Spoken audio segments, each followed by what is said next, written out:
How to send gallery photo as snap without media upload in iPhone.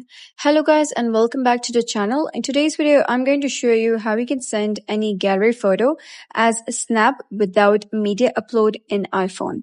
So let's get started. Snapchat has updated their application, and when you use any upload filter, they're gonna show that you have uploaded the picture. So in order to get rid of that, what you're going to do is simply click on this camera icon over here. And once you do so, you're going to click on this arrow over here. And here, you're going to click on director mode. And once you do so, you can simply record. You can simply click on templates, or you can click on this icon over here. And once you do click on that, you can simply select the picture that you wish to send, or select any video or photo, whichever you wish to send as snap.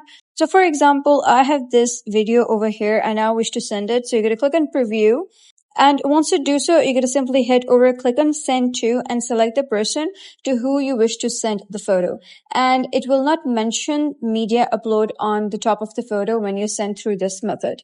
So that is basically how you can send gallery photo as snap without media upload in iPhone. So if you found this guide helpful, give it a thumbs up.